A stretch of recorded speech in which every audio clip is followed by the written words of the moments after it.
Hello students, today we are going to read remaining part of chapter 2. आज हम chapter 2 का remaining part read करेंगे.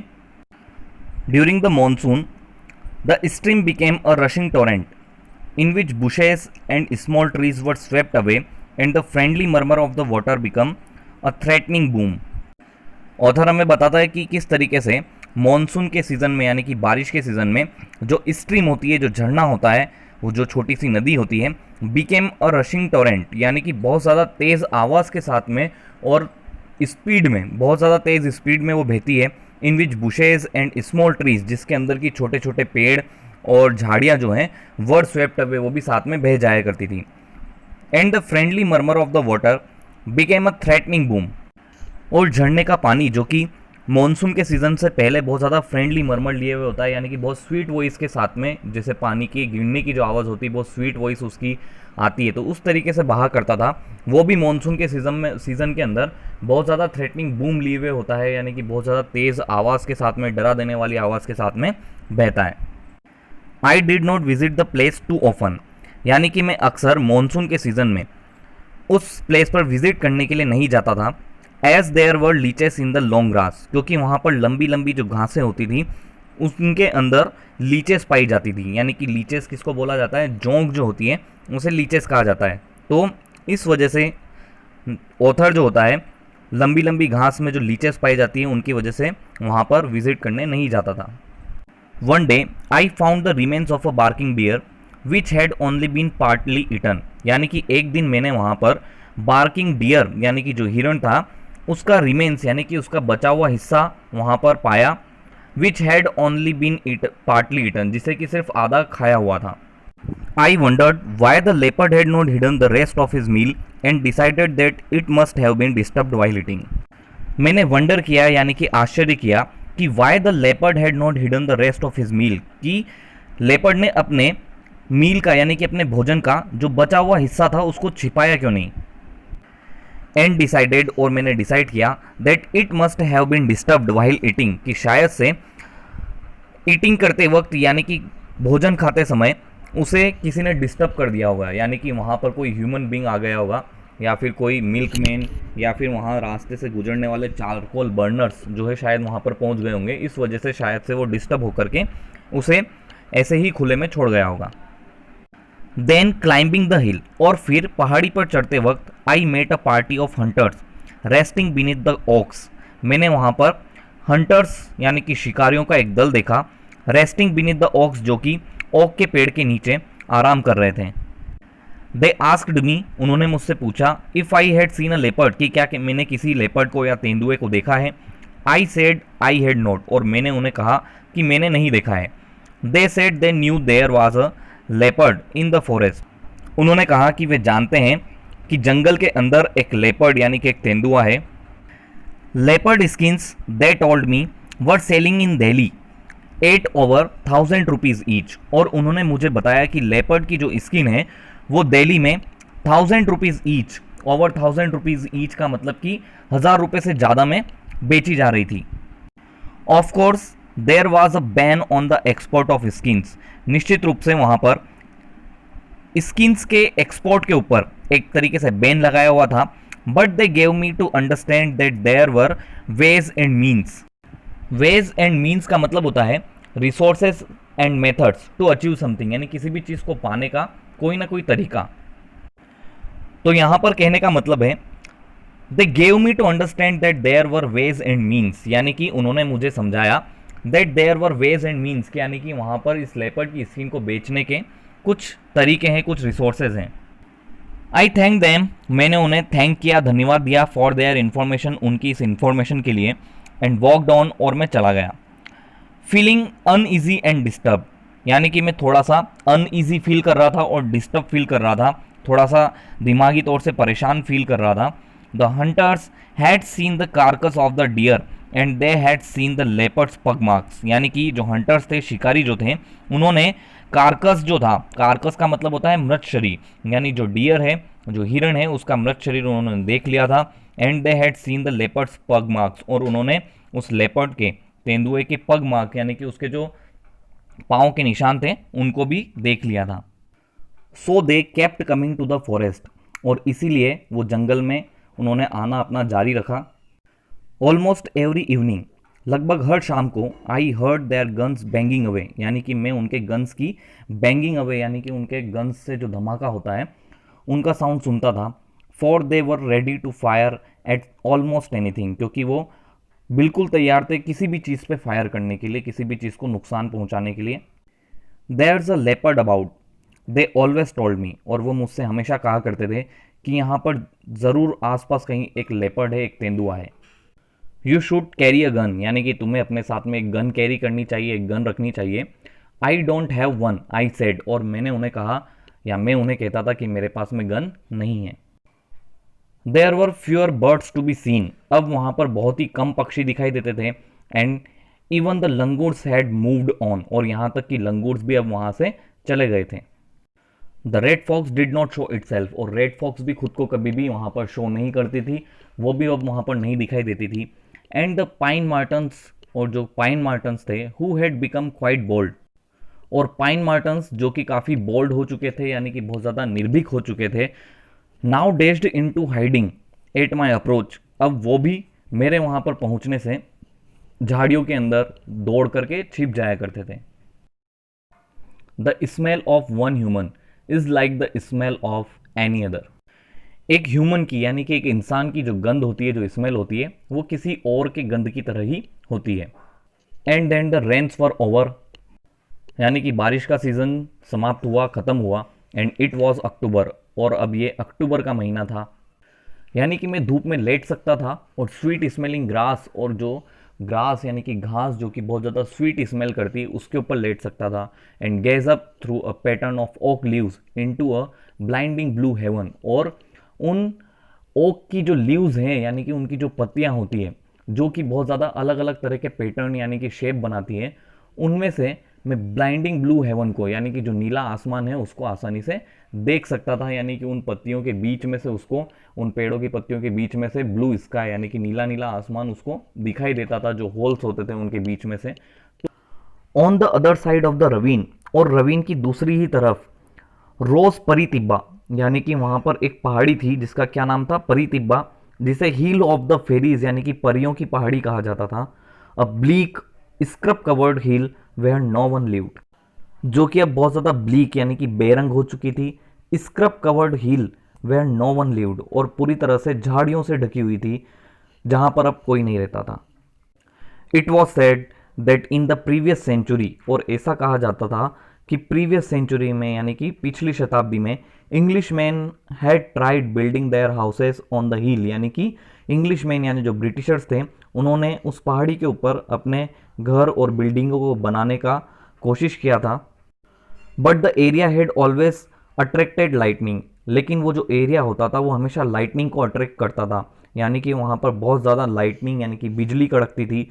Due to either the hill's location, या तो शायद से हिल की लोकेशन की वजह से, और due to its mineral deposits, या फिर यहाँ पर बहुत सारे मिनरल्स होने की वजह से, यानी कि उस पहाड़ी पे कई सारे खनिज पदार्थ होने की वजह से वहाँ पर बहुत ज़्यादा लाइटनिंग गिरती थी। After several houses had been struck by lightning, यानी कि कई सारे घर वहाँ पर लाइटनिंग की वजह से, बिजली की वजह से स्ट्रक हो चुके थे, यानी कि कई सारे घरों के ऊपर लाइटनिंग की वजह से, बिजली गिरने की वजह से वो नष्ट हो चुके थे। The settlers had moved on to the next hill, और फिर वहाँ पर जो रहने वाले सेटलर्स थे यानी कि जो बस्ती में रहने वाले जो लोग थे, वो वहाँ से उस जगह को छोड़ करके दूसरी पहाड़ी पर चले गए। Where the town now stands, जहाँ पर अब एक कस्बा, नया कस्बा वहाँ पर बस चुका है।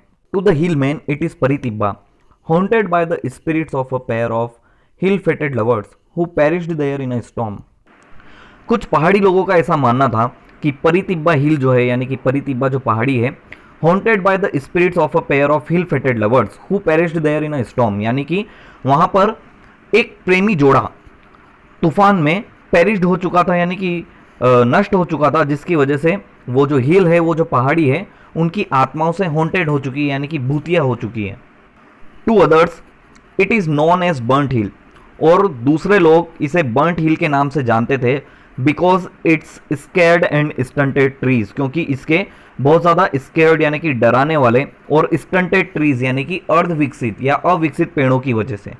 वन डे, एक दिन, आफ्टर क्रॉसिंग द स्ट्रीम यानी कि उस नदी को, उस झरने को पार करने के बाद, आई क्लाइम्ड परितिब्बा और स्टीफ अंडरटेकिंग, मैं परितिब्बा हिल पर चढ़ा और स्टीफ अंडरटेकिंग जो कि बहुत ज़्यादा कड़ी चढ़ाई थी। Because there was no path to the top, क्योंकि वहाँ पर टॉप पर पहुँचने का यानी कि ऊपर पहुँचने का कोई भी रास्ता नहीं था। And I had to scramble up a precipitous rock face with the help of rocks, और मुझे स्क्रैम्बल अप यानी कि चढ़ाई करनी पड़ी अ प्रिसिपिटस रॉक फेस यानी कि सीधी जो चट्टान थी, खड़ी जो चट्टान थी, उसको with the help of rocks यानी कि पत्थरों की सहायता से या पत्थरों को पकड़कर उसके ऊपर चढ़ना पड़ा। And roots that were apt to come loose in my groping hand, और उन जड़ों की सहायता से उनको पकड़ करके मुझे ऊपर चढ़ना पड़ा, जो कि बहुत ढीली थी और मेरे हाथ में बहुत आसानी से नहीं आ पाती थी। But at the top was a plateau with a few pine trees, लेकिन ऊपर पहुंचने पर ऑथर देखता है कि वहाँ पर एक प्लेटो था, एक बहुत बड़ा पठार, एक बहुत बड़ी चट्टान थी, with a few pine trees, जहाँ पर कुछ पाइन ट्रीज यानी कि चीड़ के पेड़ थे। देयर अपर ब्रांचेस, और उन पेड़ों की ऊपर की जो शाखाएं थी, कैचिंग द विंड यानी कि वो विंड को कैच करती थी, यानी कि हवाएं उनसे टकराती थी। एंड हमिंग सॉफ्टली, और बहुत ही सॉफ्टली, बहुत ही नरमी के साथ में हमिंग करती थी, यानी कि एक बहुत ही मधुर स्वीट साउंड निकालती थी। There I found the ruins of what must have been the houses of the first settlers, वहाँ मुझे फर्स्ट सेटलर्स यानी कि पहले के रहने वाले जो लोग थे उनके घरों के खंडर, ruins का मतलब होता है खंडर, वहाँ पर मिले। Just a few piles of rubble, और वहाँ पर कहीं कहीं पर कुछ रबल के यानी कि मलबे के ढेर थे।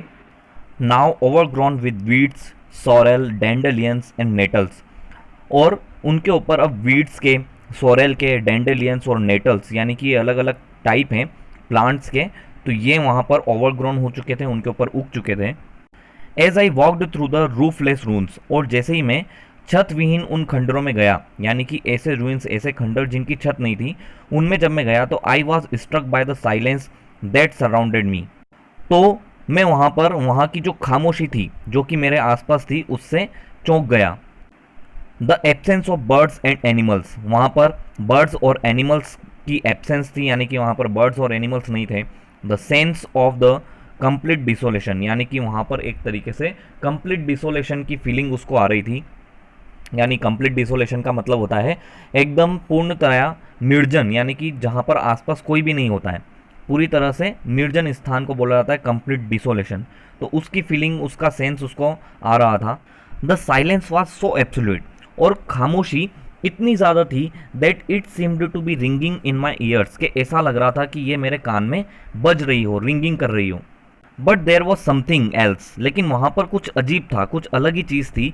Of which I was becoming increasingly aware, जिसकी वजह से मैं धीरे धीरे अवेयर होता जा रहा था, थोड़ा सा सावधान होता जा रहा था। The strong feline odour of one of the cat family, यानी कि यहाँ पर बात की जा रही है कैट फैमिली से बिलोंग करने वाले लेपर्ड की, कि उसकी स्मेल जो है, उसकी फेलिन ऑर्डर यानी कि कैट फैमिली से बिलोंग करने वाले जितने भी एनिमल्स होते हैं उनकी जो ऑर्डर होती है, उनकी जो गंध होती है, उन्हें उसको कहा जाता है फेलिन ऑर्डर। तो बहुत ज़्यादा स्ट्रॉन्ग फेलिन ऑर्डर ऑथर को उस समय वहाँ पर आ रही थी।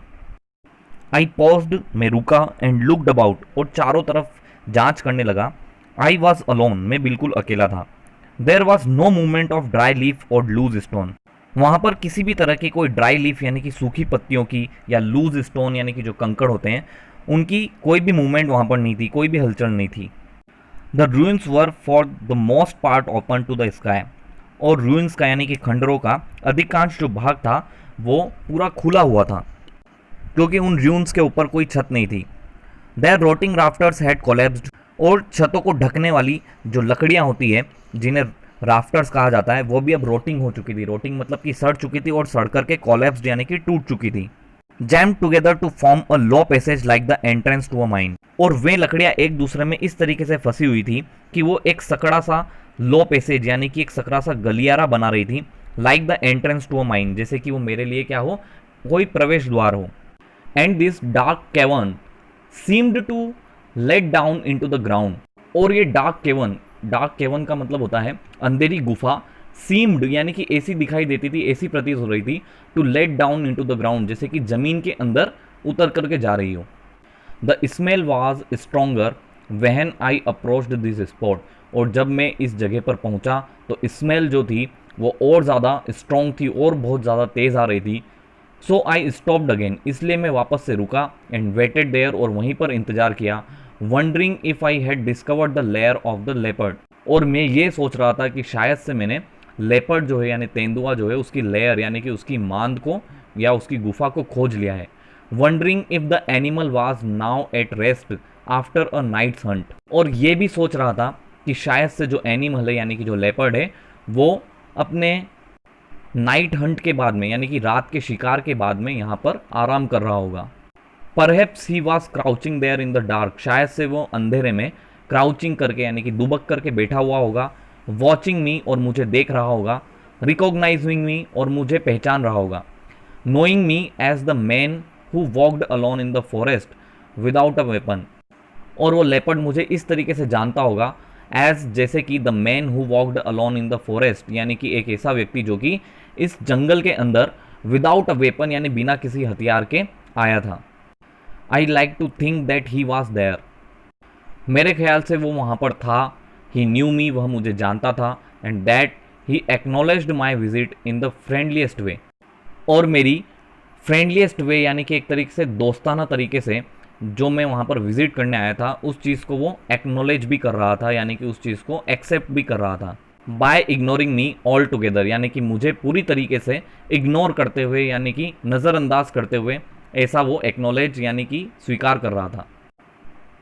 Perhaps I had made him confident, too careless, too trusting of the human in his mist.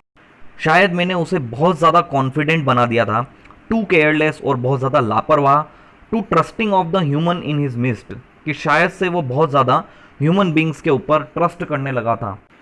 I did not venture any further, मैंने और ज़्यादा आगे बढ़ने का साहस नहीं किया।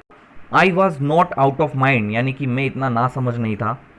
आई did not seek physical contact or even another glimpse of that beautiful sinewy body springing from rock to rock.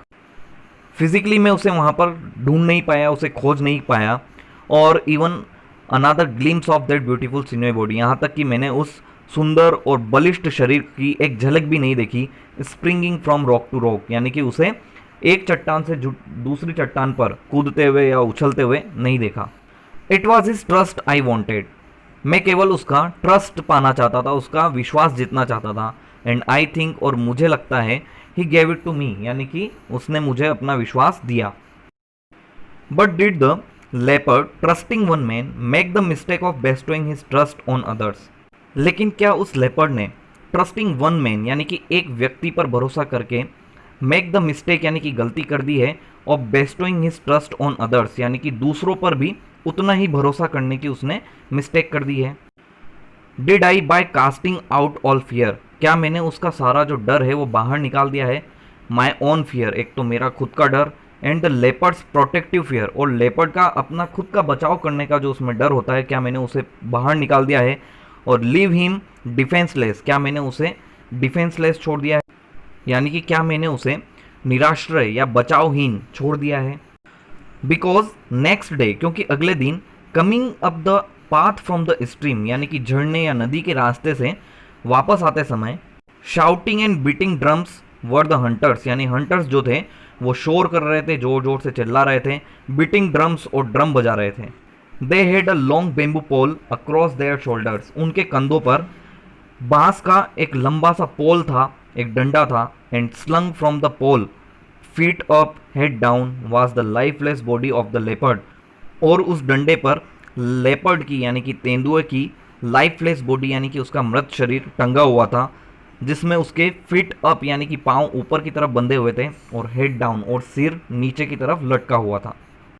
Shot in the neck and in the head, और उसके सिर में और गर्दन पर गोली मारी हुई थी।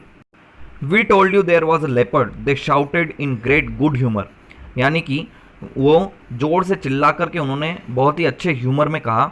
We told you there was a leopard यानी कि हमने तुम्हें कहा था कि यहाँ पर लेपर्ड है, यानी कि एक तेंदुआ है इस जंगल में। Isn't he a fine specimen, क्या ये फाइन स्पेसिमेन एक अच्छा नमूना नहीं है? बेसिकली फाइन स्पेसिमेन जो फ्रेज है उन थिंग्स के लिए यूज़ किया जाता है जो कि बहुत अच्छी क्वालिटी के होते हैं, और यहाँ पर फाइन स्पेसिमेन उस लेपर्ड के लिए यूज़ किया है। यस आई सेड, हाँ मैंने कहा। He was a beautiful leopard, यानी कि वह एक सुंदर लेपर्ड था। I walked home through the silent forest, और मैं उस खामोश जंगल में से होकर के घर चला गया। इट वॉज वेरी साइलेंट, यह बहुत साइलेंट था, यानी कि बहुत शांत था। Almost as though the birds and animals knew that their trust had been violated. हालांकि बर्ड्स और एनिमल्स जानते थे कि उनका ट्रस्ट, यानी कि उनका जो विश्वास है, उसको वायलेट किया गया है, यानी कि उसको तोड़ा गया है, उसका उल्लंघन किया गया है। I remembered the lines of a poem by D.H. Lawrence, मुझे D.H. लॉरेंस की पोएम की एक लाइन याद आती है।